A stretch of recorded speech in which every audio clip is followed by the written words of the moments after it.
People see guns mainly in television and media and video games and things like that. There's a mythology that's been built up about the gun. And there's a gap between what it really does and what we think about it. It's a very difficult issue to deal with. We can't keep going as we've been going in the past. Our idea is to just generate enough talk that people will try and change.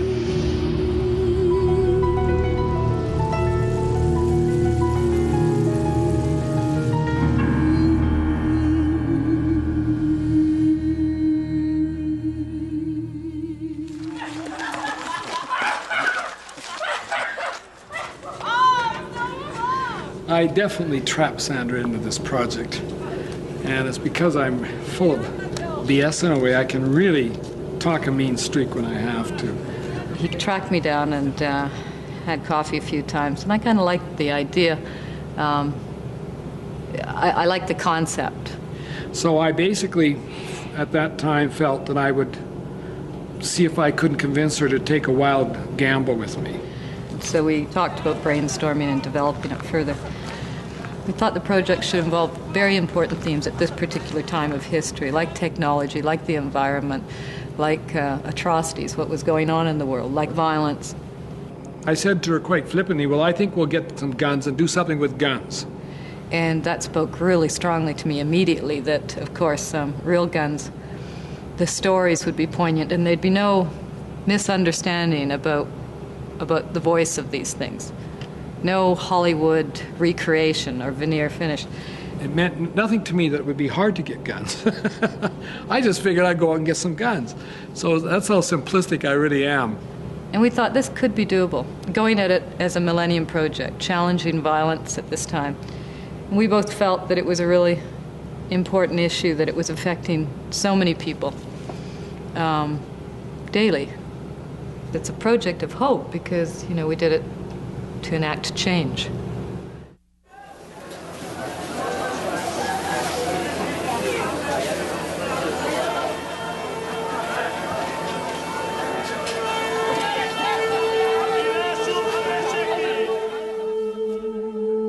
We went to Israel to see Yad Vashem because Yad Vashem was a memorial site, and we thought that that memorial site would give us some clues to what we were trying to do, and it did have some great impact on us.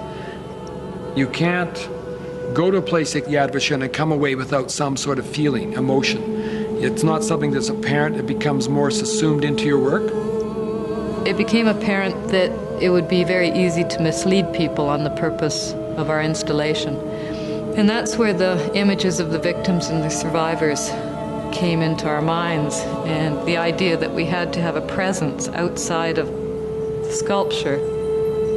What's very interesting about the trips is that we had not much set up before we left, a few contacts, but once we got there, we were so busy we didn't breathe. I mean, there wasn't a day off, and it was because things just fell in, just in an extraordinary way. For instance, we had the luck to meet a Canadian diplomat there, assigned in Jerusalem, and he connected us to the PLO. So we drove in his car to the West Bank. He had a cell phone. He made a call, and we thought we'd gone to the headquarters of the Fatah organization, which is a youth unit of the PLO. But it wasn't there anymore, so with the cell phone, they directed us to where the headquarters were. We just asked if we could find some Palestinians to talk to. Well, we ended up going and having an interview with Yasser Arafat's right-hand person. From the beginning of this century, we have been paying with a great deal of victims, either in prisons or in terms of martyrs, or in terms of injured. We have thousands of disabled people because of the Israeli weapons during the Intifada. And we hope that the day will come when the entire world will celebrate that all of the weapons will be destroyed. We will be in a world without weapons, except for the weapons of the mind. And we hope for peace. We wish for peace for all the people of the world. And we're the most people in the world that require peace, that need peace. We are hoping for a Palestinian state without weapons. And the three or four handguns and rifles we have, we'll give them to you after we announce the state, the declaration of the Palestinian state. We will be the first country that dreams to live without weapons. We don't need them. We don't need tanks, planes, rifles, nothing. Whoever wants to attack us, go ahead. I mean, no, whatever, no problem.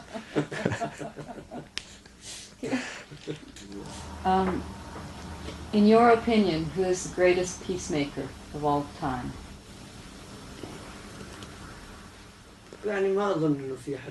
I don't think there's anyone that has been a really, truly great peacemaker in the world. Because right now, we're still living in a time of war. There's still a great deal of violence. Because even the prophets, when they came to make peace, they were warred on, they failed. The ones that sent by God to make peace, they couldn't do it. But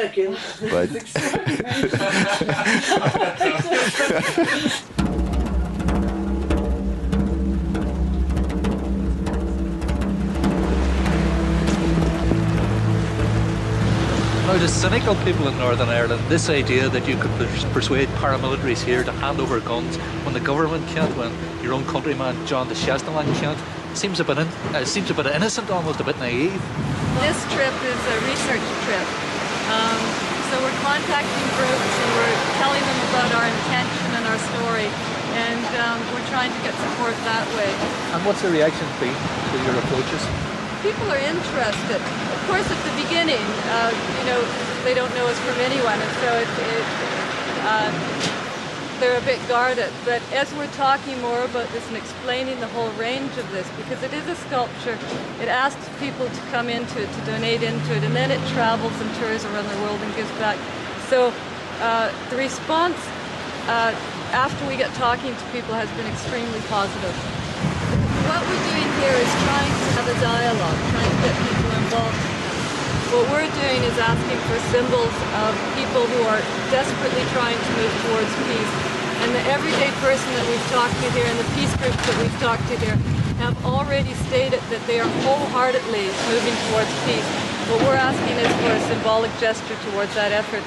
Getting a firearm is going to be very difficult, and we understand that. At the same time, nothing is impossible. Ireland has something to show the world. Northern Ireland does. Belfast does. And that is that there's a process in the world of hope and that peace can happen.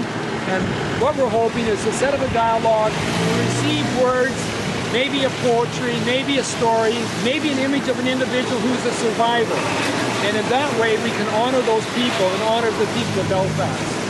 What would it do if you were living in this house and you didn't support this whole thing? And you couldn't say a damn thing, could you? That's right. Yeah, that's right, exactly. No, I think one of the persons in the houses next door is coming out here. So. Pretty intimidating, yeah. I'd say.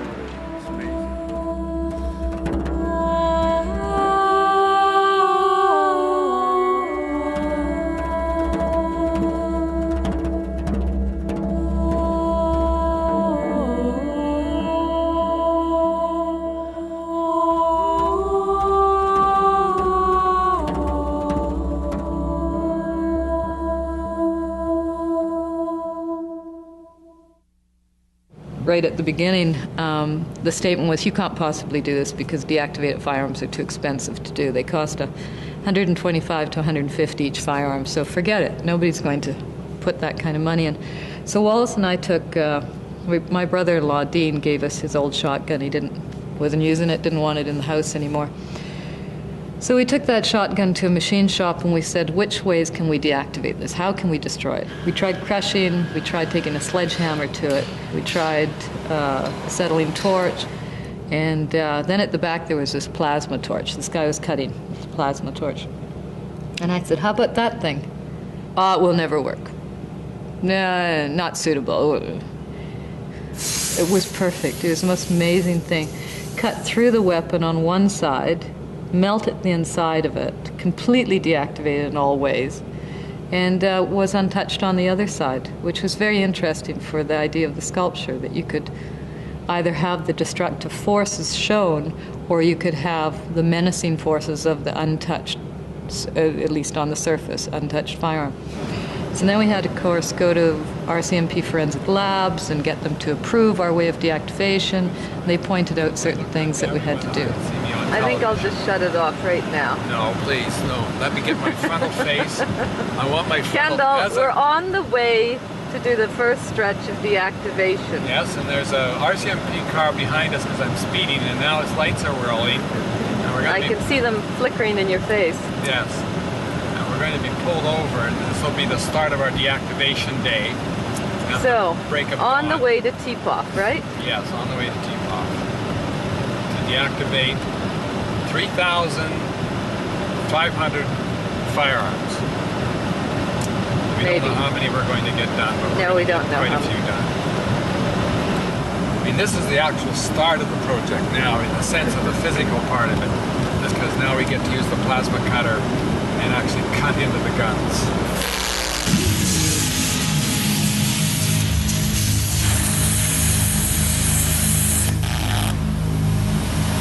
This is the very first revolver handgun that Wallace is deactivating right now. And now he's been instructed by an RCMP officer on exactly how he has to deactivate them.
Go in the duffel bag. They're quite small. You've become a gun smuggler, Bromley. Yeah, we're overweight, so we have to pack them wherever we can. So it's basically between the t-shirts and other bits in our bags. It's amazing to find somebody on the planet that actually maybe thinks like you, especially, you know, she's become mad, of course, now because she's been infected by my madness. But at that time, it was quite neat. So she had the same basic vision, and we both basically understood what we were trying to do at a very early stage in this process. A lot of art comes through the subconscious, and that's how this came. Dream, the idea of the basic tomb or temple or prison shape, the room of mixed weapons came about. And then through successive dreams, the vision developed. And then Wallace and I started dreaming the same dream. And literally every night we would both start entering into this sculpture because it was a room.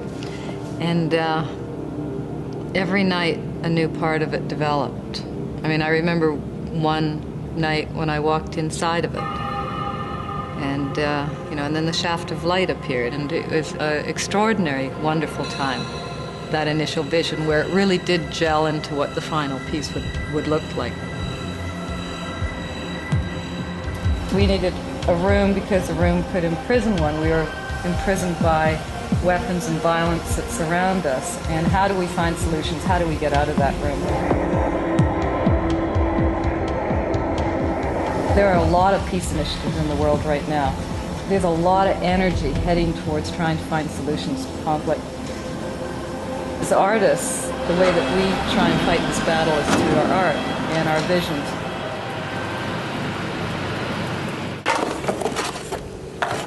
What I think is really interesting is that they're incredibly worn. Yeah. Now, what amazes me is that you can feel the hands on the gun, where the wood's Look at this. worn. Boy. That's what amazes me about these. And an AK-47 is the most prolific gun in the world, and the most successful gun in the world. So, They say that after a year in the water, they still that fire. they still work. They still And that's fire. why they make so many of them. Almost every country seems to, China, Russia, all over seems to produce these now. So these will end up on a panel. There we go. The firearms I would pick up seem to have a transference to them. They seem to hold with them the whole experience, the violent experience that they were used in. And it was the oddest experience because you'd pick up one and it would be sort of quiet. And you pick another one up and it was just almost, you couldn't touch it because it was just this aching of grief and pain and experience. It was almost like the victim was calling.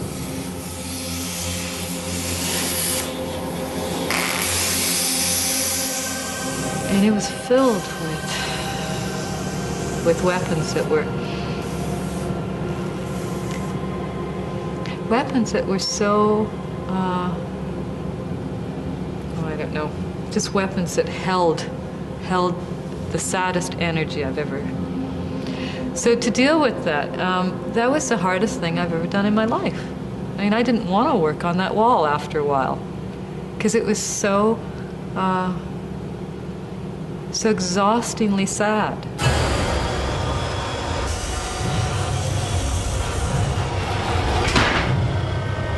Each weapon has a history. Each weapon was used in crime or military action. And as soon as you know that, this Hollywood image of the weapon leaves, and people actually start realizing, my God, you know, this is what robbed the bank, or this is what killed my friend's son, or this is what's used in war.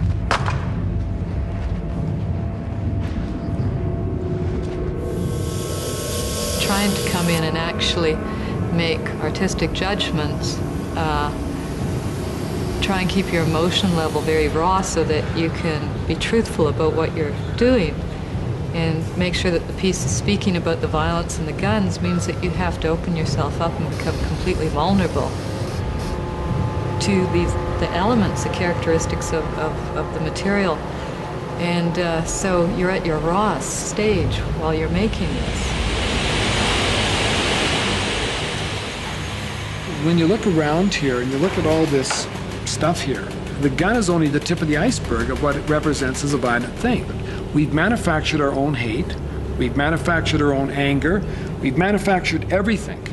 And we became absorbed in that manufacturing process. And my job, or my intent, I think is, and I think Sandra's too, is to somehow circumvent that and try to create a new awareness of how we can look at this and de-manufacture ourselves from all of this crap that we're totally surrounded in. You can fill me up with math, you can fill me up with social, fill me up with science, but if I don't know how to be a human being, you filled me up with what? You know, where we have a school system that doesn't want to look at these issues because the parents might get upset. It's like teaching religion. Well, bullshit, you know, it's just absolute bullshit. We need to get off of our butts and teach the fact that we belong together and be human beings together. I mean, you cannot imagine how anyone could sit in this room here and think that any of this is correct. You couldn't possibly imagine that. It would be hard to believe there's a one human on the planet that would walk in the door and say, well, this all makes sense in this room.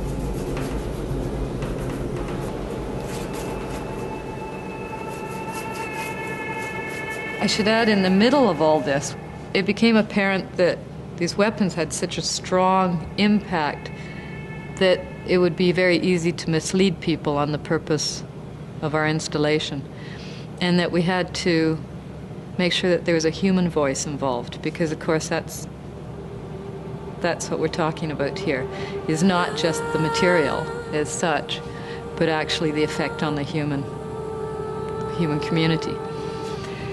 And that's where the images of the victims and the survivors came into our minds, and the idea that we had to have a presence outside of the sculpture, a presence that would actually tell the real story.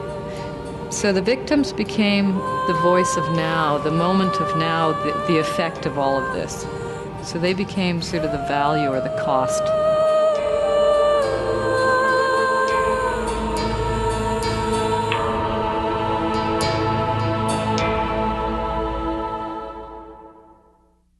So the victims became the voice of now, the moment of now, the effect of all of this. So they became sort of the value or the cost. It's beyond my comprehension that people have the lust or desire to own these things. For what purpose? I mean, they're killing objects. There's no reason why handguns or AK-47s or M16s or any of this stuff should be on the street. Because of the touring aspect of this exhibition, we have to be very careful and keep it more almost like a relief to try and get the most effect with the thinnest layers.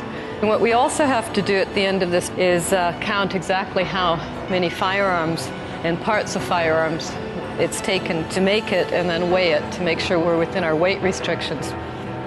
When the whole composition is up, we'll hang all the panels together, and then we'll create one large design, and then we'll solve the problems of how those sort of puzzle joints of the panels go together.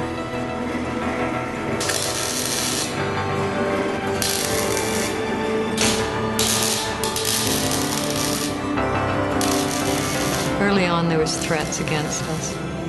If we do this, then this is what will happen with you. So that was a bit frightening, because I've never been in a position where what I want to say could actually cause somebody to do, myself or my family, harm. It's been a revealing thing to be, experienced, to be targeted by them. The process of this sculpture was really a learning process for us. How to attach firearms to mesh, how to attach them to the frame, how to create a skin that was going to be flexible and yet intractable, how to create a balance so that the structure itself would actually hold itself together. We had no idea when we began, in a sense, of the total process of this, because we've done work in metal in some ways. I'd done some work in my past, but we had never done anything of this scale.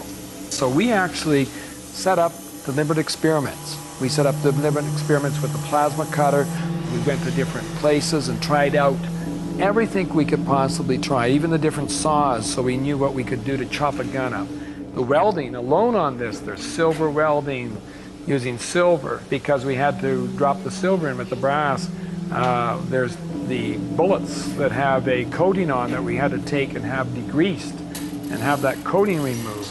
There's a lot of guns that were totally greased up that we had to take and have degreased. So that process was a search to find out how we could actually put this together. Holy. Ooh, wow. Just the slack came out of it. You know, you can imagine a civilization 1,000 years from now, or even 1,000,000 years from now, digging this thing out and saying, my God, what is this crude stuff here? You know, look what these people designed to actually torture themselves with. How uncivilized or how unintelligent this was. We believe very powerfully that change can happen in culture, that the actual culture of violence can change.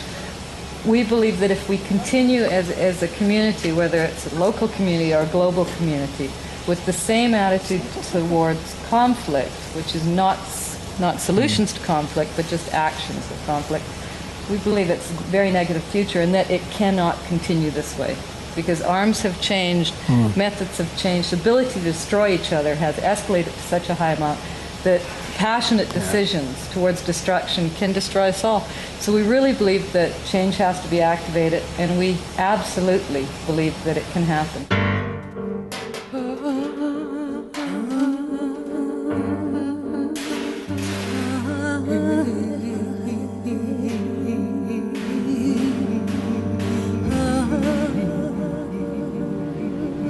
We had a lot of angry, suspicious, negative response from the gun lobby group.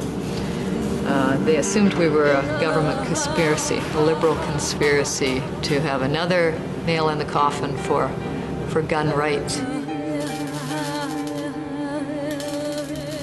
Since it's been up, it's very hard for them to challenge that violence should be stopped. People can make a difference. They've got to be empowered towards a non-violent society. That's the whole point of this, is to inspire the whole feeling that we can actually do something as a species.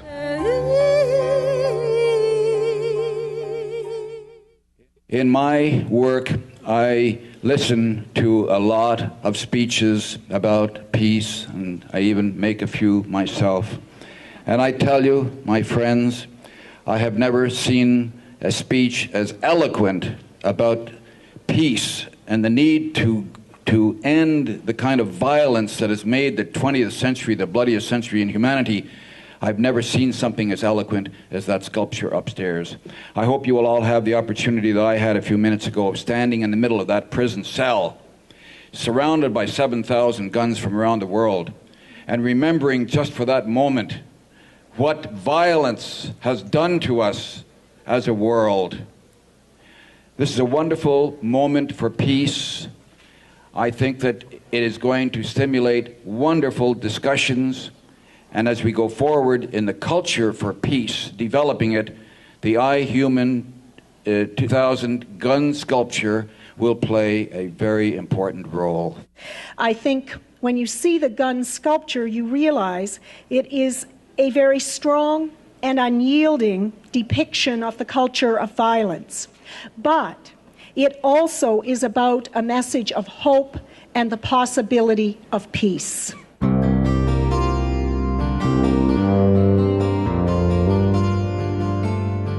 It's important for me to be reachable or reached by the larger community. At the same time, it's very daunting to have the work go out, especially to Hanover, because it's a world fair, and you lose a lot of control when it goes in an environment like a world fair, and artists like control.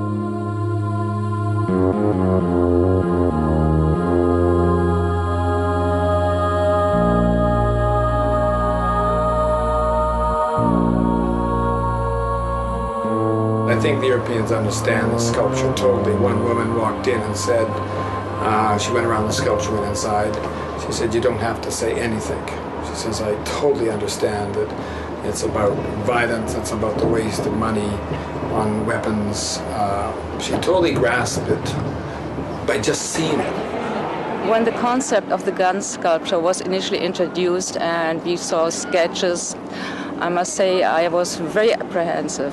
Conveying the message of peace through weapons to me in a country like Germany that's still highly marked by the war and war memories seemed to me a rather risky enterprise, and I certainly voiced my apprehension.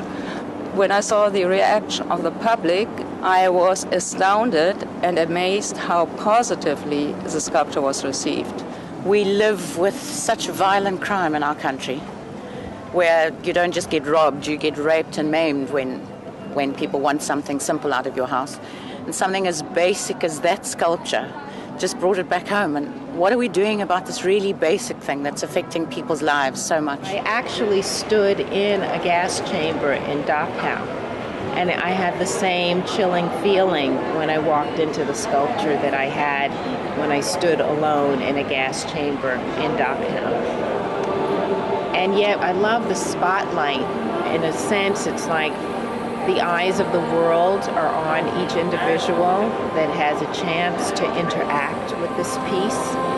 it adds to a sense of determination that we are obliged to come up with our own way that we can make a difference. And because the death is so oppressive, that ray of light to me was like a ray of hope. There's a mural that is supposed to be up, which talks about all the victims of violence, and it's incredible to see that they didn't need to have this. Just by seeing the sculpture, they already got the message, so that's pretty fantastic.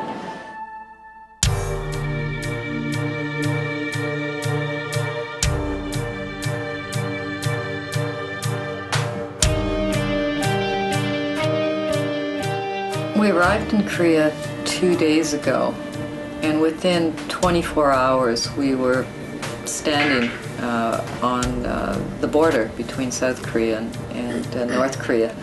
I didn't expect that. To be plunged into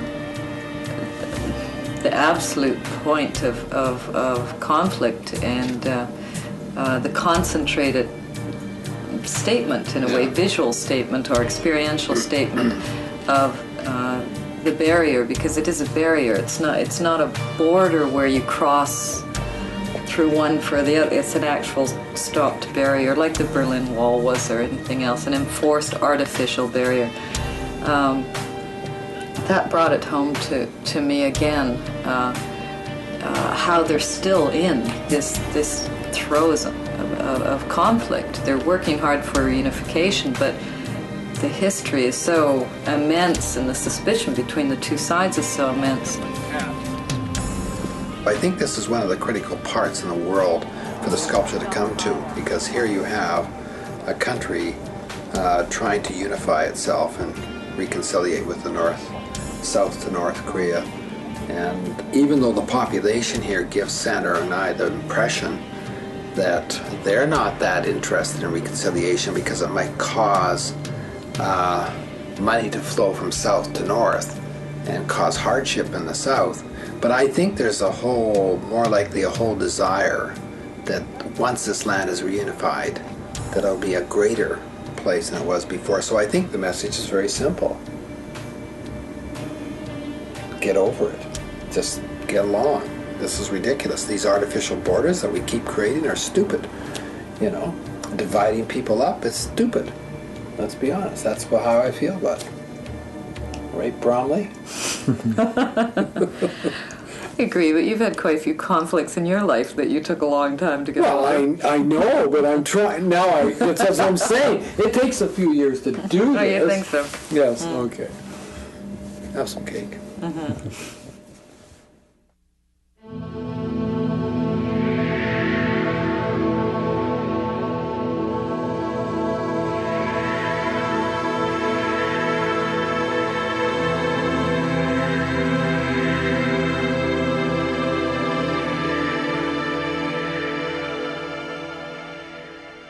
Welcome to the 100th exhibition of the Nobel Peace Prize.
Hours yesterday toxic fumes every place, no problem at all.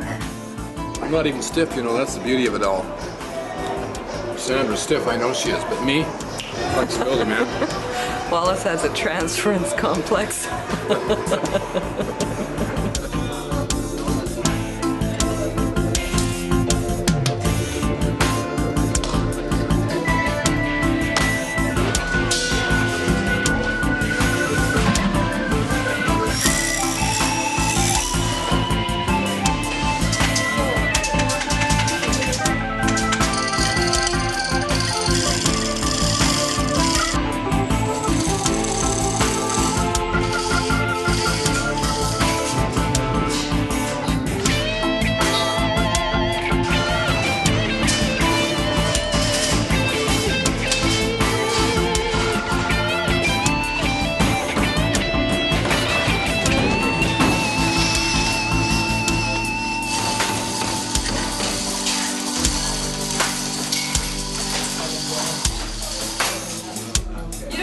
Dark washers, do you? Yes, I have one.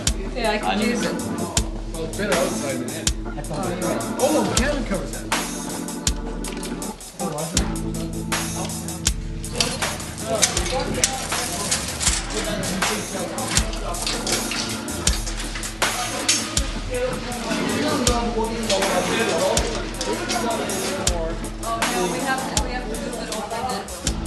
To be associated or to be at an exhibition with the Nobel Peace Prize being the spark or the whole reason of the exhibition, I would have, not in my wildest dreams, would have gone there. So they pulled it off. Yeah, broke it. So. There you go. Yeah. Valuable, huh? What was it?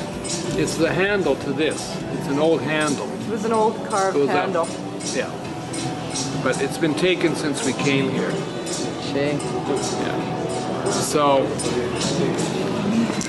That's incredible. Well, that's the problem, you know.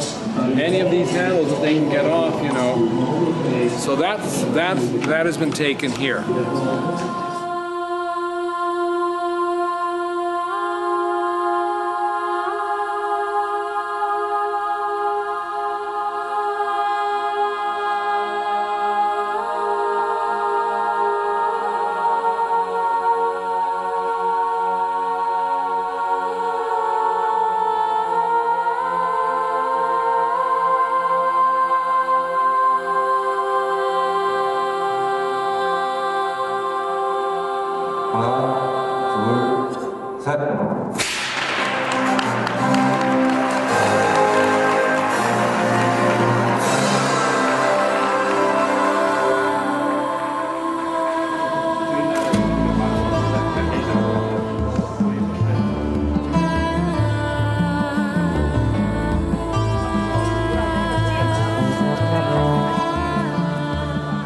We are out of the equation.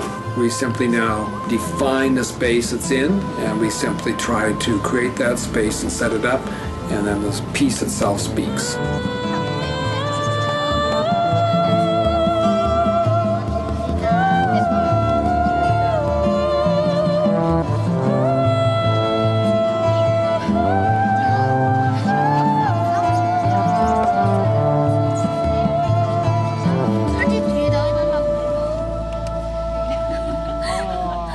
If there's not a weapon, there's no more war, maybe you can make a good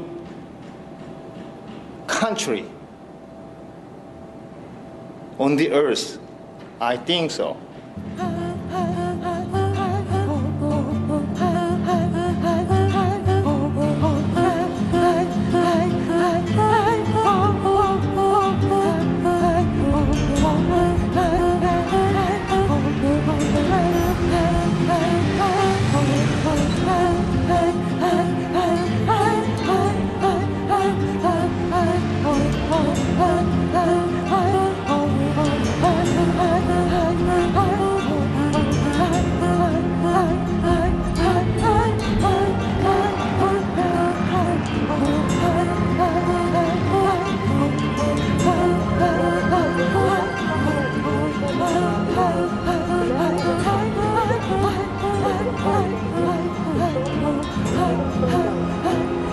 Today, the United Nations Department of Disarmament Affairs is conducting a conference on the control of civil arms across the world. They declare that there are 500 million civil arms around this globe, born in the hands of common men and women like us, people who desire to rule their own destiny. They claim that these arms are a threat to human progress. Well, more than half of those civil arms are here in America. They belong to you, and they belong to me. We own them as an inherent right of all men. To the United Nations, I say that I will never register my arms. I will never ask your permission to own them. I will never permit you to confiscate them by force of law. I will die before I abandon my country of America and the rights of my beloved people to the authority of a committee of tyrants. I will place your blue helmet upon my bayonet and I will carry it through the streets of this land.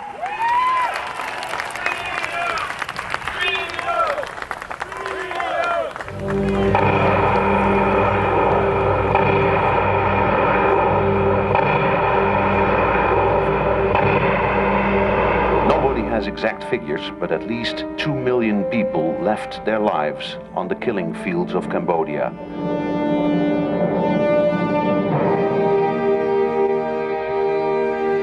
They're mourned to this day, and the country shows great courage to heal its wounds by burning the tools of evil.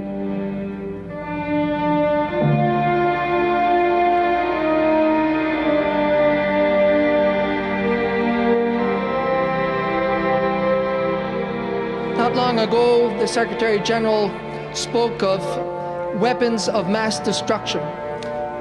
And as such, some are immediately sent back to the era of the nuclear arena, the biological arena, the terrible potential wars and threats that they presented to society. However, when you have seen 300,000 children killed in less than 100 days, the bulk of them killed by other children, I think that it's fair to say that small arms are weapons of mass destruction. That destruction was conducted by children upon children, children upon adults. It was not by sophisticated laser weapons, it was by basic instruments of war, no more in use by the developed nations and distributed by whatever illicit needs that seems to exist. These weapons are permitting children to kill. These weapons are turning children, the potential of the future of many of those nations in conflict, into killers. They are guaranteeing that the cycle of one generation after another, continuing the devastation ad vitam aeternam. Children, mothers, are the instruments of reconciliation. They will permit those nations to build. Those who put weapons in the hands of children are conducting the most heinous crimes to humanity. Children as targets, children as shields, children as perpetrators of war. According to the Independent Small Arms Survey 2001, small arms are implicated in well over 1,000 deaths every single day. As the weapon of choice in 46 out of 49 major conflicts since 1990, they contributed to roughly 4 million deaths, about 90% of them civilian and 80% women and children. In its action to date, the United Nations has made it clear that the uncontrolled spread and easy availability of small arms and light weapons currently kills more than 500,000 people each year in wars, civil strife and crime.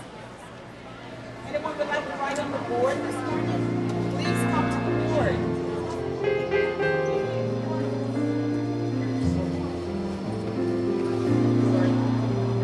And you write wherever you want to write on the board, okay? And you want to say the right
And it's because I'm full of BS in a way, I can really talk a mean streak when I have to.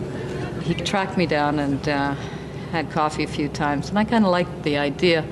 I liked the concept. So I basically, at that time, felt that I would see if I couldn't convince her to take a wild gamble with me. So we talked about brainstorming and developing it further. We thought the project should involve very important themes at this particular time of history, like technology, like the environment, like atrocities, what was going on in the world, like violence. I said to her quite flippantly, well, I think we'll get some guns and do something with guns. And that spoke really strongly to me immediately that, of course, real guns, the stories would be poignant and there'd be no misunderstanding about the voice of these things. No Hollywood recreation or veneer finish. It meant nothing to me that it would be hard to get guns. I just figured I'd go out and get some guns. So that's how simplistic I really am. And we thought this could be doable, going at it as a Millennium Project, challenging violence at this time. And we both felt that it was a really important issue, that it was affecting so many people daily. It's a project of hope because, you know, we did it to enact change.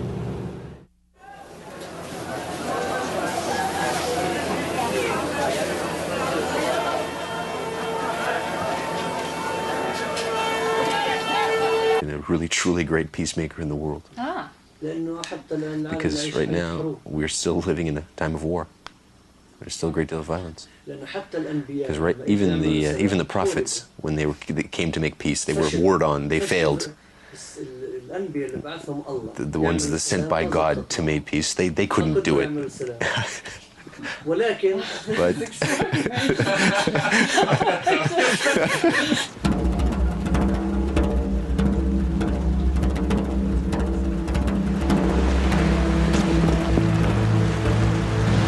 Now, to cynical people in Northern Ireland, this idea that you could persuade paramilitaries here to hand over guns when the government can't, when your own countryman John the Chestnut can't, seems a bit innocent, almost a bit naive. This trip is a research trip. So we're contacting groups and we're telling them about our intention and our story, and we're trying to get support that way. And what's the reaction been to your approaches? People are interested. Of course, at the beginning, they don't know us from anyone, and so they're a bit guarded. But as we're talking more about this and explaining the whole range of this, because it is a sculpture, it asks people to come into it, to donate into it, and then it travels and tours around the world and gives back. So the response after we get talking to people has been extremely positive. What we're doing here is trying to have a dialogue, trying to get people involved. What we're doing is asking for symbols of... Going and having an interview with Yasser Arafat's right-hand person. From the beginning of this century, we have been paying with a great deal of victims, either in prisons or in terms of martyrs or in terms of injured. We have thousands of disabled people because of the Israeli weapons during the Intifada. And we hope that the day will come when the entire world will celebrate that all of the weapons will be destroyed. We will be in a world without weapons, except for the weapons of the mind. And we hope for peace. We wish for peace for all the people of the world. And we're the most people in the world that require peace, that need peace. We are hoping for a Palestinian state without weapons. And the three or four handguns and rifles we have, we'll give them to you after we announce the state, the declaration of the Palestinian state. We will be the first country that dreams to live without weapons. We don't need them. We don't need tanks, planes, rifles, nothing. Whoever wants to attack us, go ahead. I mean, no, whatever, no problem.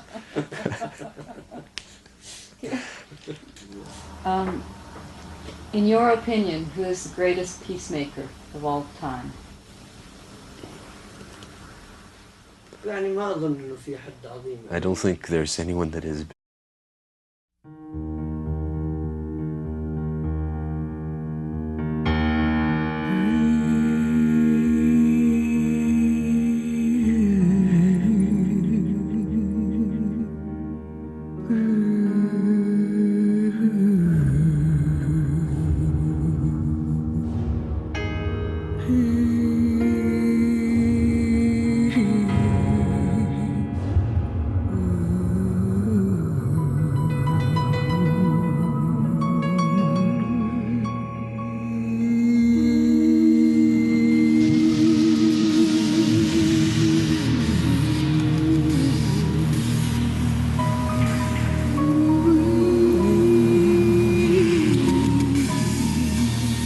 People see guns mainly in television and media and video games and things like that. There's a mythology that's been built up about the gun. And there's a gap between what it really does and what we think about it. It's a very difficult issue to deal with. We can't keep going as we've been going in the past. Our idea is to just generate enough talk that people will try and change.